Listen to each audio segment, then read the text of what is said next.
Assalamu alaikum wa rahmatullahi wa barakatuh. Very good day to you and welcome to another edition of Pregnancy to Parenting. I'm Khawa Solomon and shukran for staying with us through our shows and through our series. Today we deal specifically around medical concerns in newborns and taking a look at, whether it be term, premature baby or very prim babies. There are some medical issues around that, and we discuss that today with our specialist in studio, neonatologist and pediatrician based out here in Cape Town at the Groote Schuur Hospital, Dr. Muhammad Shukri Raban. So let's welcome him. Assalamu alaikum and shukran so much for joining us. Walaikum assalam, Hawa, and shukran for having me on the show. So we're looking at rare complicated cases when it comes to newborns. You've just raised some statistics of something like 200 beds within the Western Cape area of little ones being born premature or newborns with complications. So we get to discuss this firstly. But neonatology, firstly tell us this field that you've chosen. Explain, the specialized pediatrics, a medical profession that you're in. Why would one choose your services, and what field of work does a neonatologist really do?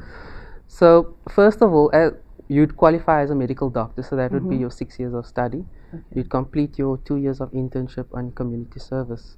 At that point, you're regarded as an independent practitioner, and you can then choose which direction you'd like to do within the medical practice. I've chosen to do pediatrics and neonatology.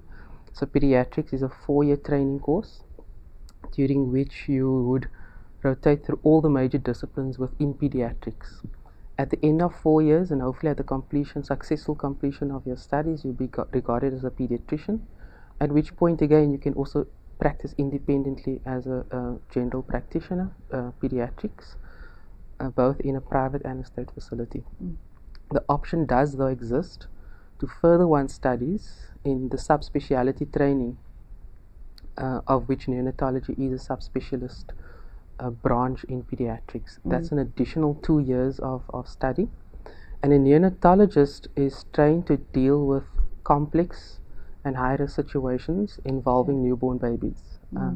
So any newborn baby, be it a preterm baby or a term baby, with a complicated course, it would be preferable that that baby be looked after by a neonatologist.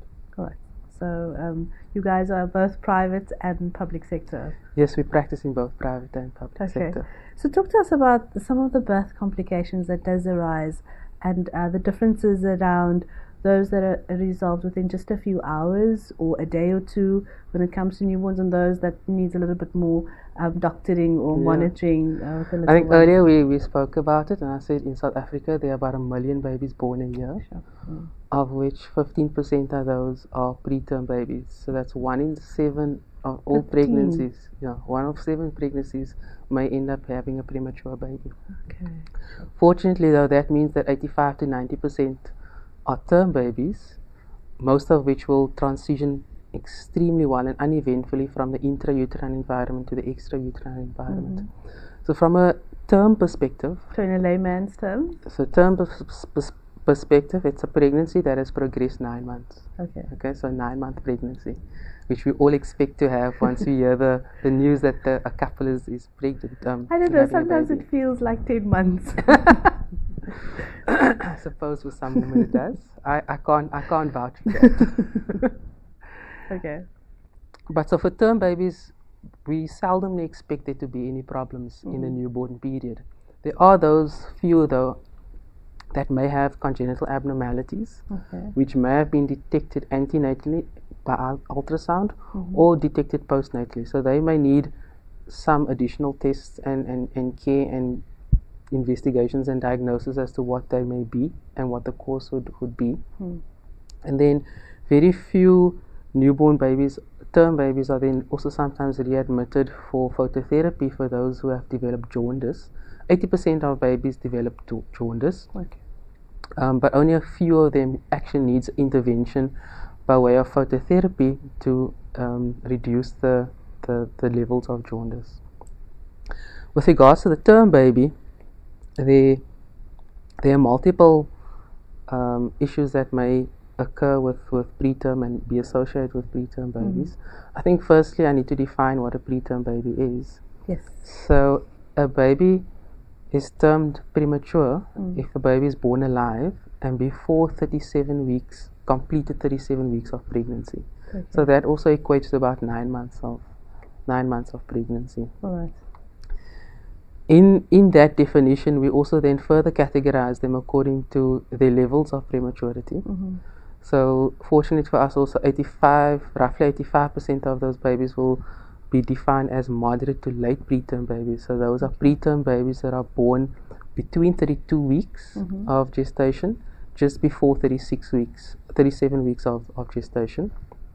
10% would be very premature babies, so those born between 28 weeks of gestation and 32 weeks of gestation. And then lastly, our very, very extremely premature infants who are less than 28 weeks, and that comprises about 5% of the total newborns delivered.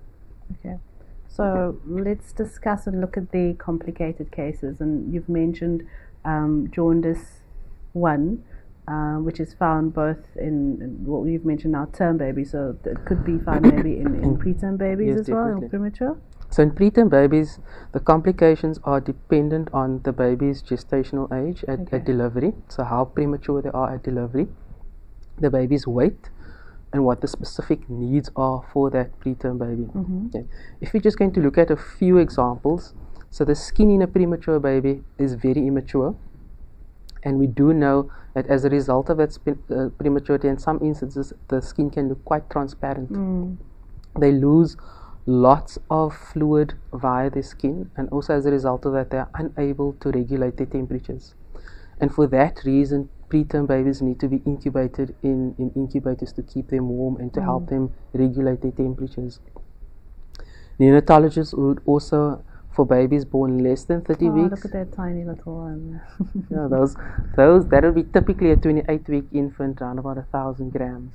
Sure. And you can see, I think there's a little plastic covering just over his chest. Yes. And we frequently use that to try and limit the amount of evaporative heat loss which they lose. So it's just a big plaster. A big plaster. We also find that.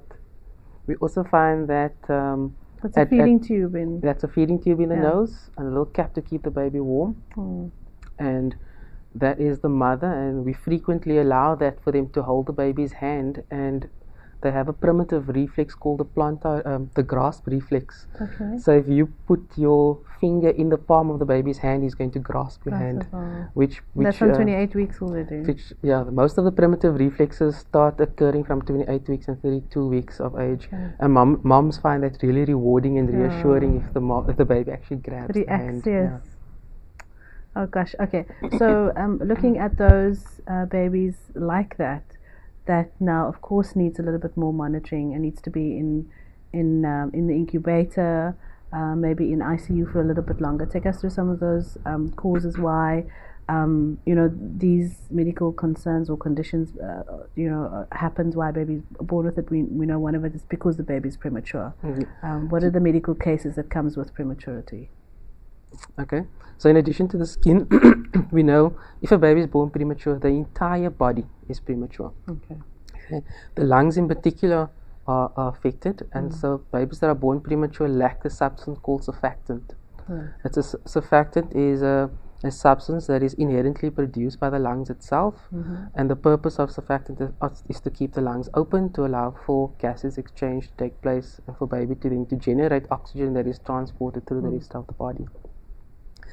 As a result of the deficiency in surfactant, these babies will have some degree of respiratory problems, breathing problems.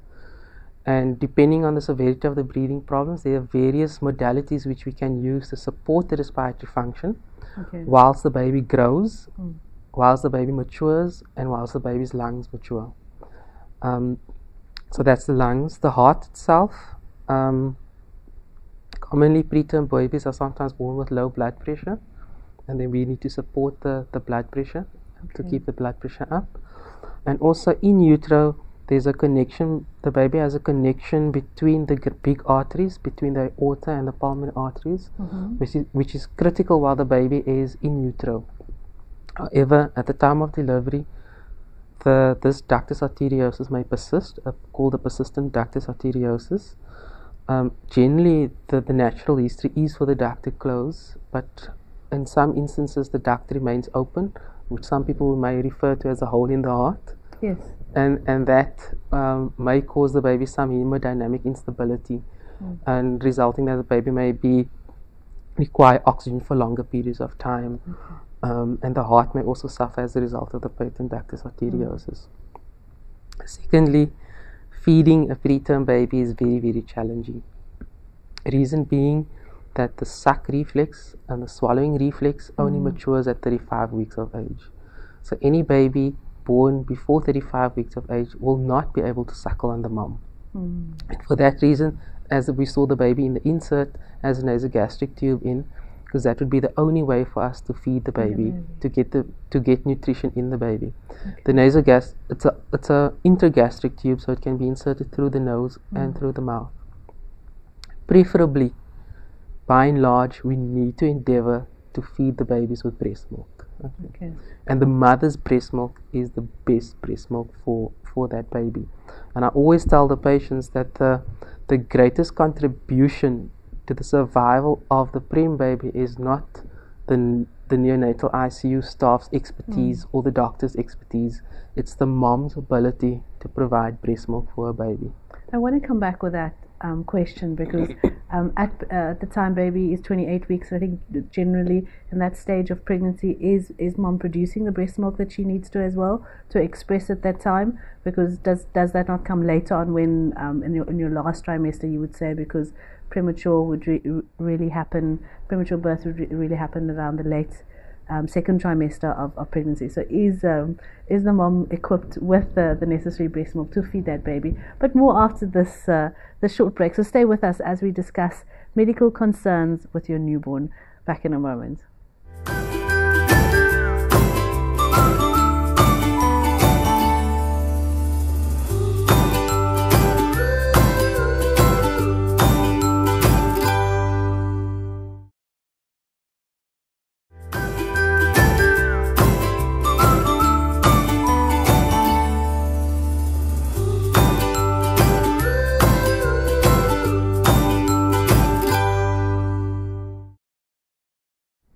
Welcome back. A very good day to you and assalamu alaikum. We're chatting about medical conditions when it comes to newborn and those that are born with it, whether they be term babies, premature. We've just Dr. Muhammad Shukri Rabban has just mentioned the one that I've recently heard about is the hole in the heart and how common that is as well. I want to discuss that, but let's welcome Dr. back. Shukran so much for joining us once again. And just before the break, we were speaking about the feeding, and although I wanted to bring it up a bit later, but the question now arises about the breast milk supply that is available in mom at that time of 28 weeks, because when I look at it, I said, yeah, I'm 28 weeks pregnant, and I don't think if I express now, I'll have a good milk supply. So talk to us about that. Yeah, definitely, absolutely. Yeah. Every mom has, and that's the gift of breast milk, I think, from our Creator, and every mom has the ability to breastfeed her baby. At this point, you're 28 weeks, but your baby's still in utero, so the placenta is still in utero, so your progesterone levels are pretty high at this point. So that's your break for you not to lactate. But even as you're sitting in now, your body is preparing itself and readying itself to lactate at any point where your baby will be born. So your prolactin levels are rising, and so is your oxytocin levels in the brain as well. And the moment your baby is delivered and the placenta is delivered, the brakes come off, your progesterone levels drop, and so your prolactin levels now start rising. And so there's no inhibition on your prolactin levels, and that's why moms are then able to produce breast milk. Yes, it has to be said that the first few days are difficult for any of those moms, and particularly when you have a preterm baby, because your baby's not suckling on you, because that's the main stimulus for lactation and producing milk. So then it does become incumbent then on the mom to start expressing as soon as possible. Okay. And when baby's born. When baby's born, and she should not worry that the initial breast milk volume is low, because we do know that the first milk produced is called colostrum. Yes. It is small in volume, but if you look at it macroscopically, it is thick, it's creamy, it's white, so it has a high protein and fat content, which is good nourishment for your baby. And additionally, all the antibodies that you have developed over the course of time, that antibodies are then transferred to your baby. Okay. So in actual fact, your first few breast milk, your colostrum, is your baby's immunization, and it protects the baby from infection. So yes, any mom can produce milk. We do have, and for preterm babies, it's preferable they only get breast milk. Their preterm tummies are unable, most times are unable, particularly if the more preterm babies are unable to digest formula. And so what we do have available to us is also donor breast milk. Okay. So donor breast milk is breast milk that is sourced from mothers who have excess amount of milk. They have a HIV test and they donate their milk to a milk bank. The one in Cape Town is Milk Matters. Yes. And they are situated at Mowbray Maternity. They then pasteurize the milk and ensure that the milk is absolutely sterile, free of all organisms that may cause your baby infection, and also free of any HIV. That in itself is a little temporizing measure. Okay. So whilst you are recovering from your delivery, be it a normal vertex normal delivery or cesarean section, and recovering from the pain, it just gives you that little bit of a leeway for your milk to come in. And so we tend to tell moms it's only a temporizing measure, because your milk, her milk, is still better for her baby than any other milk, even though the milk that we are getting is breast milk. And we try to endeavor not to give any of our babies formula milk, because besides the fact that they can't digest it, also increases their risk for developing an infection of the intestines, which is called necrotizing enterocolitis, which can have catastrophic outcomes for these little prem babies. And we know that breast milk, these babies develop better, they grow better. Besides protecting them from the necrotizing enterocolitis, it also protects them from infection. So the only thing you are feeding those preterm babies are breast milk, whether breast they milk, be breast mommies milk, or donor milk. Yeah, breast milk, breast milk. And as I said earlier, before we broke for that, the greatest contributing factor to the baby's survival is a mother providing breast milk for a baby. Doesn't matter how well equipped the neonatal ICU is, or how good the nursing staff or the doctors are. The fact that mom is present in baby's company, providing love and care for the baby, and breast milk is by far the greatest contributing factor to babies being discharged on. I want to also talk about the comparison of babies born to term with certain complications, and as you mentioned, with regards to the premature baby, we know in every way that baby is underdeveloped.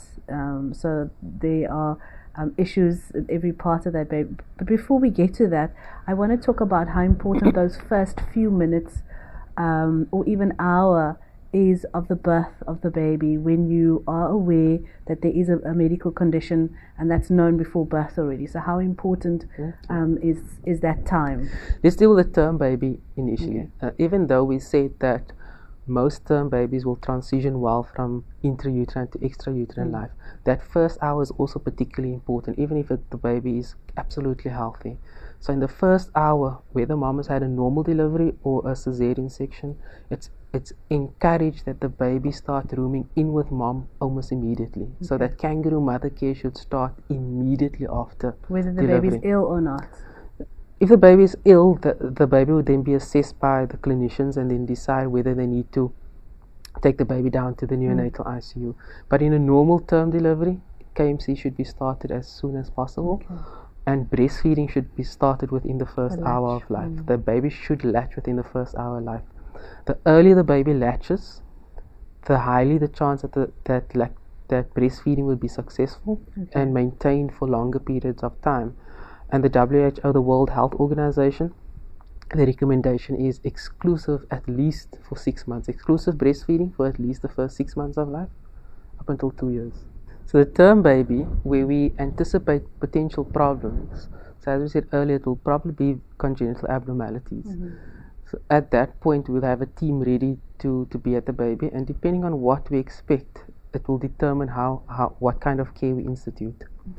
For the preterm baby, it actually goes further than just at the delivery room. It's before the delivery room. So before the delivery room, if at all possible, we try and delay the delivery and keep the baby in utero for as long as possible, because the best incubator for the baby is the womb itself. So if it's safe both for the mom and the baby, we'll try and delay the pregnancy or keep the baby in utero for as long as possible. That also gives us time to administer a medicine to the mom to help mature the baby's lungs, which just makes it a little bit easier for the baby. Hopefully, if time allows, we're also able to talk to the moms beforehand, the mom and the dad, just to prepare them for what lies ahead for them. In labor ward, yes, or in theatre, the golden hour, as we all know with medicine, does apply to neonatology as well. And as we saw in the insert, the baby was covered with plastic. So at the time of delivery, we tend to put babies into a little plastic bag as they are delivered, so we don't dry them. We put them wet and all in the plastic bag, and we put their legs in first, and we bring the plastic bag up to their head, and they get like a little hoodie. And so the only part of the baby's body that is exposed is the face. And we'll work whilst the baby is in the plastic bag. Depending, as we said, the lungs may have breathing issues, so we try and institute the necessary respiratory support as early as we can to prevent the lungs from further damage. And then we keep the babies warm and transfer them to the neonatal ICU and assess the gestational age, the weight, and the specific needs that particular baby needs. Okay. Gosh, there's so much to get through and to discuss, and we're not even halfway through. But I want to know, on the flip side, are there any cases where you are encouraging mom to say, listen, we have to get this baby out because baby's in danger? And you've just mentioned now the safest place is in mommy's belly, in the womb. So are there ever cases where there are emergencies that you have to take baby out before term? And please explain those. So the reasons for prematurity or a baby being born premature are quite varied. And some of the known causes would be whether mom has had a preterm baby before, multiple pregnancies usually sometimes results in early labor, either mom has any abnormalities of the uterus, the cervix, or the placenta, and also whether the mom has any illnesses such as hypertension or diabetes. A mother would, and in particular in hypertension and diabetes, the mother will only be induced if that clinical condition that she has puts her health at risk. And at that point in time, we will then induce the mother and then try to deliver the baby as soon as possible. Most times, the cause for the preterm labor is actually unknown. I try to read up on these cases, and it's really true what you say, that the last line is, you know what, sometimes we just don't know. But we talk more on medical concerns after the short break. Stay with us as we chat to Dr. Mohammed Shukri Rabban, who's based out here at Groote Schuur Hospital as a neonatologist, a pediatrician here in Cape Town. But please do interact with us via our Pregnancy to Parenting page, the Facebook page. Post your questions and comments. We might just add them to our next production. Stay with us, and more after this short break.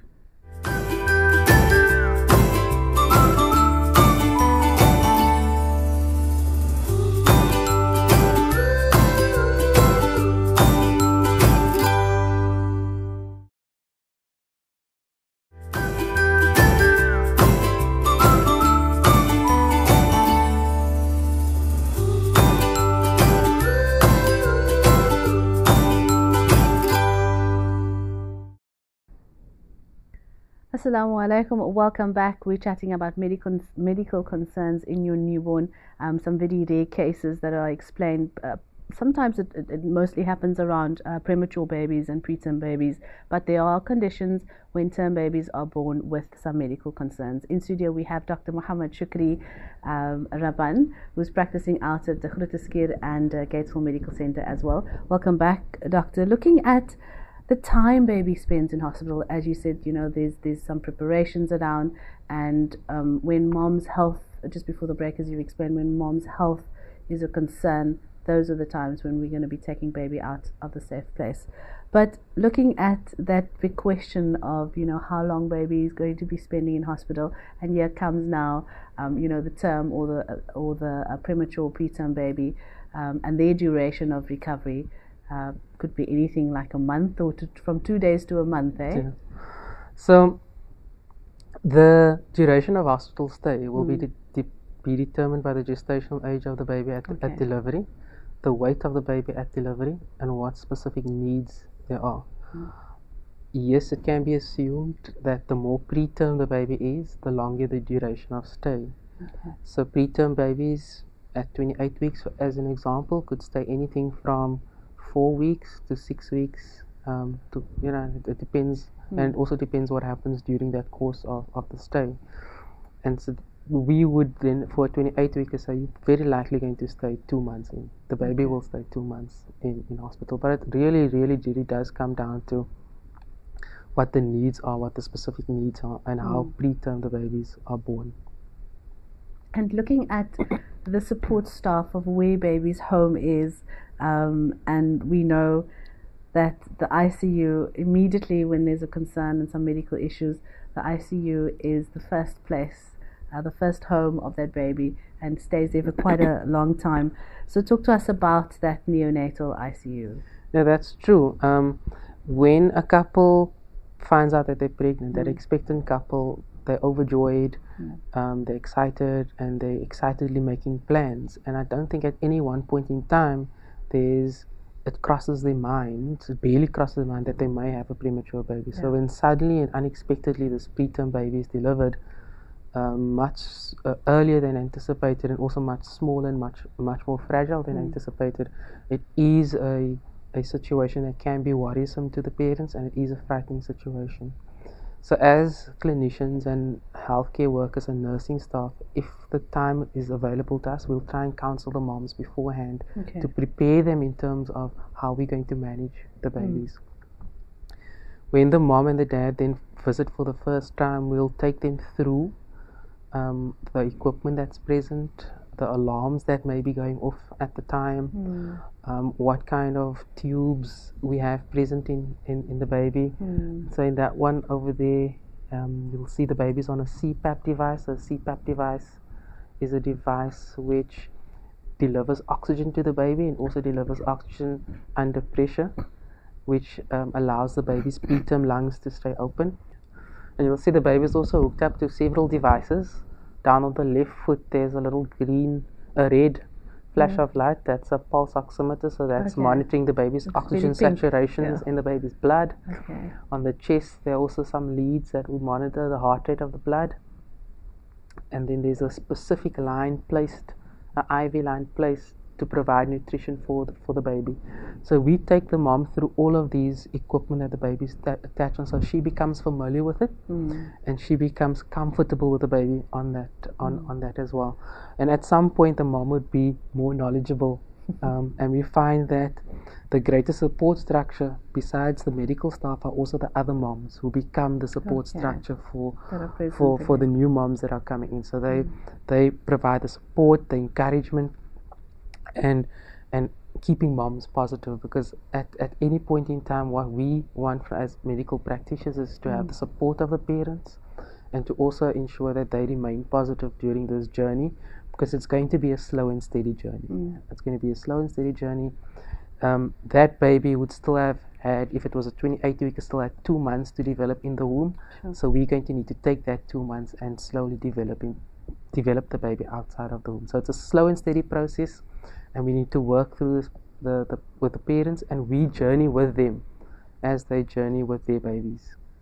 Wow, I've read some stories about preemies and what the outcome is, and looking at them being so tiny and vulnerable, and the sort of support staff that is there for the parents, the nurses, and the sisters. But now that you've brought up, the other parents are also support staff, so that's great to hear that, alhamdulillah. Looking at not just the support staff, but what is encouraged for parents, and as you mentioned, one, just to be there as a support for each other. But I've also heard of the kangaroo mother care and how that helps. Please explain what exactly that does, and can anyone do it, and how is it done properly? Yeah. So it could be kangaroo mother care, KMC, or kangaroo father care, KFC. KFC. And what kangaroo mother care is, as soon as the baby is stable enough, and the baby in the insert you'll see is already in mom's lap, despite the fact that he's hooked up to so many equipments and different lines. So we'll start KMC as soon as baby is stable enough. Okay. Even in the neonatal ICU we can start KMC. It may just mean that baby is on mom for about an hour at a time, and it's skin to skin. Okay. So baby's skin is in direct contact with the mom's skin. And what it has shown is that KMC improves and encourages bonding, so it re-establishes the bond which mom and baby had in utero. Okay. As a result of that, the babies tend to grow better for two reasons. One, mom's breast milk production is improved, so she's able to provide breast milk for her baby. And also, whilst babies in KMC, physiologically we find that these babies are much calmer. Their heart rates are more steady and regular, and their breathing is more steady and regular. So the nutrition that we provide them will then be used purely for the sake of growth, and not because their heart rates are racing or they're breathing too fast. Secondly, when baby is in utero, the baby's temperature is about 1 degree above the mother's temperature. So in KMC, the mother's temperature regulates the baby's temperature. And so KMC is just as good an incubator as our incubators that we use to keep babies warm. So similarly, as good an incubator as the womb was, KMC then replicates that. And also KMC protects babies from infection, because the babies then get colonized with the mom's normal microbial organisms, and it protects the baby from infections as well. KMC as an entity is also cost effective, because if babies are growing well, they're growing faster, they're healthier, they go home sooner as well. So you definitely encourage KMC? Definitely encourage KMC. Mom and dad. And it's not just mother, it's dad, and preferably mom and dad. Neonatal units tend to only allow the mom and dads to visit, so they are generally the ones that will be doing the KMC. KMC can start very early on in the neonatal unit, and then there are some hospitals, particularly the state hospitals, that have rooming in facilities. So just as baby is ready to go home, the mom then stays in with the baby for a few days and the two of them become they get to know each other better. You've mentioned stable. When baby is stabilized, you then encourage kangaroo mother care, because my thought would be, immediately, as quick as you can. So what does that term mean, when baby is stable? So you'll see the babies on the one in the picture was on a baby on CPAP. And so that is quite a specialized device to deliver oxygen and to maintain a pressure to keep the lungs open. But the baby is still able to move. So the only reason a mom would not be able to KMC early enough is if the baby was actually attached to a mechanical ventilator. So there are very few inhibitory reasons why a mom cannot do early KMC. I think you asked what else moms and dads can do. So what we encourage them is to make sure, and that is incumbent on medical staff as well, to try and keep the baby infection free. And the best way to do that is, one, for the mom to provide breast milk, as we spoke about earlier, and the second thing, and the critical part, is hand washing. And so all the medical staff need to ensure that they wash their hands before they handle the baby. Similarly, the parents too have to wash their hands before handling the baby. I must say there are a different interest and concerns when baby goes home after that, because I've heard some interesting stories and just been shocked with new mommies being very overprotective of the babies, but not realizing that there was medical issues, and that of keeping the little other germs, the little ones, away from the baby, and for that specific reason, how quick these tiny little babies have now recovered. Now it's a big thing when they're finally sent home. So to be protecting them is also another big challenge. So we talk more of that after the short break. Stay with us as we discuss medical concerns in your newborn at birth, whether they be premature or term babies. Stay with us.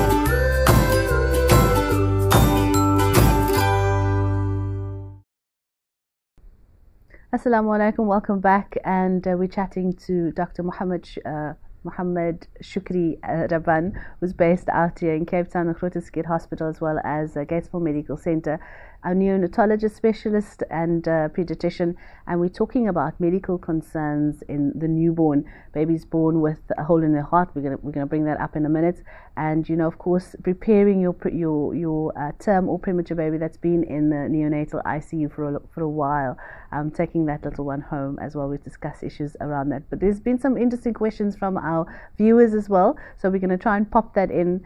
But let's see how time takes us.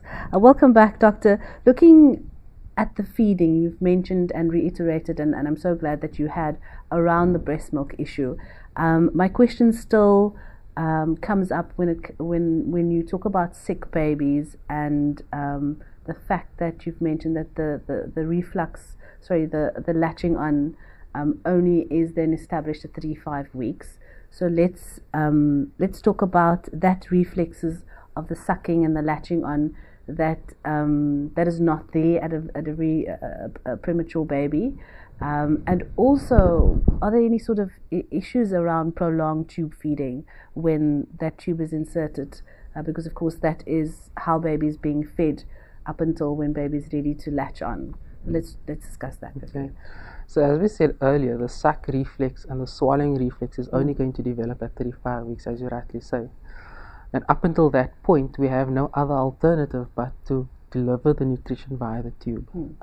If we are going to attempt to do breastfeeding or cup feeding before that period, it becomes risky for the baby. Because if the baby is not going to swallow, it might just be that he aspirates the milk and it goes into the lungs with significantly more problems. Once baby then start, also what I need to say is that whilst baby is before 35 weeks, we would still then initiate KMC, and during those sessions we would encourage mom to allow her to put the breast into the baby's mouth. Even if baby is not going to suck and have a sustained suck, it does encourage baby to suck, and stimulates baby to suck. Once baby then reaches 35 weeks of age, we then start assessing the quality of the suck and the quality of the swallow. And if it's deemed to be safe, then we'll try and initiate it, some cup feeding, and then try and feed without the tube. Breastfeeding itself, to allow the mom to put the breast, is a safe practice, because baby will only suck, will only be able to get as much milk as he or she is going to suck. Okay, so it's not like putting a bottle in the baby's mouth and the milk just runs freely into the mouth and puts the baby at risk. So yes, definitely after 35 weeks of age, we then start making assessments for breastfeeding. We haven't encountered significant problems with babies who are tube fed for a prolonged period of time, other than it sometimes takes them a little bit longer to get onto the breast. But we then try and encourage the mom, as I said earlier, to put while she's seeing the baby, to try and put the breast in to get that stimulation get going very, very early on already. Because in utero, we do know that babies tend to be in a flex position with their hands very close to their mouths, which is a soothing position for them in utero. And even once the baby is born, for them to be in that flex position is a soothing position for them. So they would suck their fingers and suck their lips. So we try and encourage them to do that, and so try and replicate what they would have been doing in utero as well. So even the positions that we keep them in the nursery, trying to replicate the position that they would have been in utero. Okay. So looking at the sort of development stages, the issues around, whether it's preterm or term babies and babies that have been ill and been in hospital, are there any differences with the development stages when it comes to a baby that was ill and been in hospital compared to one that hasn't had any issues at birth? So if you're going to look at term babies, so the sick term baby, they would be evaluated according to their chronological ages, according to the norms as of that age. So any baby, the term baby was sick initially, would have neurodevelopmental follow-up, and we would assess him according to the norms for that age. And in term babies, unless there's a serious problem, we expect them to develop as their contemporaries would, as other term babies who were not sick. In preterm infants, again, depending on the the degree of prematurity, there is a risk that they may have developmental issues. And what we tend to do is we also assess their development, correcting for their prematurity. Okay. So if they were born 3 months premature, for example, at 6 months chronological age, we assess them according to that of a 3-month-old. So we don't compare a preterm baby to a term baby's, the norms for a term baby at 6 months of age. And we'll continue doing that until 2 years of age. So a preterm baby at 2.5 years should have the same development, have reached the same developmental milestones as a 2.5-year-old term baby. Okay. So the gap is more under 2. As the gap is under 2 because it's a dynamic process. But at 2 years they should be on equal footing. Fortunately, even if you are born preterm, if the babies don't encounter significant problems in that period where they are hospitalized, the outcomes are actually quite good. Both in terms of survival of preterm babies and also the quality of the survival. So that many preterm babies are discharged neurodevelopmentally intact. And so at 2 years of age, you shouldn't even tell the difference. Be able to tell the difference. Okay, alhamdulillah. So just to pop in some questions from our viewers. Yeah, sure. Wanting to know why are premature babies so furry, and they've got a lot of hair on them. I know that in term babies they are the case, but particularly in premature babies they look quite furry when they're born. So baby is called lanugo. Okay. And lanugo is, there we have it. Nice and furry. So lanugo is the first hair that develops from the fetal follicular hair cells, and it usually occurs from 5 months gestation in the womb already. So you'll see preterm infants born before 5 months would not have that much hair, and preterm infants born after 5 months would have quite a significant amount of lanugo. That lanugo would disappear within about a month's time or so, and that's why term babies are born with less hair. The other importance of the lanugo, it acts as an anchor for the vernix, and the vernix is that waxy white substance which babies are normally born with. Yes. And in utero, the vernix protects the skin from the surrounding amniotic fluid. And once baby is born, it also acts as a lubricant if baby is going to go through the vaginal canal during a normal delivery. And after baby is delivered, it also acts as an antibacterial, so it protects the integrity and the barrier of the skin. And for that reason, we don't wash babies in the first 24 hours. And the vernix will be absorbed naturally into the baby's skin. Let's look at the reasons around medical concerns that baby you're born with, and specifically if I can point the one out, the jaundice baby, the baby born with a hole in the heart. Sometimes you go for the fetal assessment. I've heard of moms, going for that early stage fetal assessment and then not picked it up, but when baby's born there are issues around the heart. So how is it that mom or her support structure can help alleviate those medical concerns where the baby is born term, because I've heard them in cases in both term and preterm babies. Guide us on advice to moms and even her support structure, and to not let those medical concerns arise, inshallah. I think, as we discussed earlier, the reasons for prematurity are varied. Similarly, the reasons why babies may get congenital abnormalities are varied.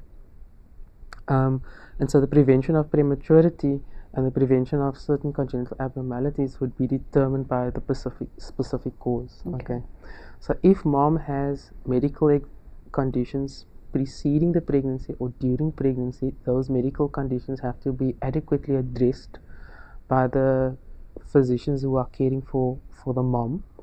And if you're going to take just a few examples beforehand, so preconception, if a mom has diabetes as an example, her diabetic control needs to be exemplary preconception, because that has significant implications in the early stages of development for her baby. Similarly, if she has diabetes, her control throughout the pregnancy, and particularly again at the end of pregnancy, also has to be exemplary. If there are moms who have pre-existing illnesses and she's on medication, it would also be prudent for her to address those with a clinician, finding out whether those medications are safe pre-conception.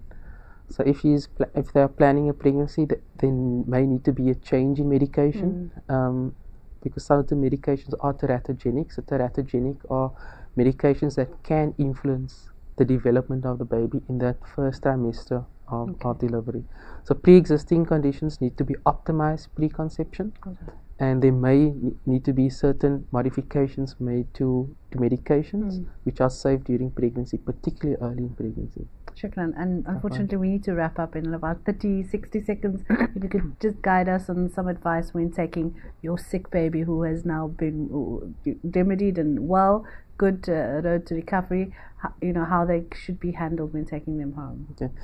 At the discharge date is a date that is highly anticipated, but that date is also meted with mixed emotions of joy and fear, because at this point in time, when that day finally arrives, the mom is going to have to take the baby away from the security of the hospital staff. And I think the reassurance that the moms need to have in mind is that the clinicians will not discharge a baby that's not right. So with a little bit of planning, we can get the babies right, the moms and the parents right as well. And at the point of discharge, it's not a single event. It's a process that we work through the mothers with, preparing them and priming them for discharge. And at the point of discharge, the baby really doesn't need significant specialized care, and so still needs the regular follow-up that any term baby would need, the immunizations and the vaccinations that would need. And similarly, the baby would be prone to genital infections as a term baby would do, and then we'd address it with the pediatrician at that point in time. Okay, great stuff. Shukran so much, Dr. Muhammad Shukri Rabban, for your advice, and we'll be chatting to your colleagues very soon from the Grootskeur Newborn Trust. Please do visit their website, which is www.newborns.org.za. The website is on the screen right now, so please do visit their website if you'd like to donate and be part and a support base for these little ones that was born just a bit too soon. Stay with us in our series of Pregnancy to Parenting. We'll be discussing nutrition and weaning in next week, so any comments, please place them on our Facebook page, Pregnancy to Parenting. From myself, Hawa Solomon, wassalamu alaikum, and a very good day to you.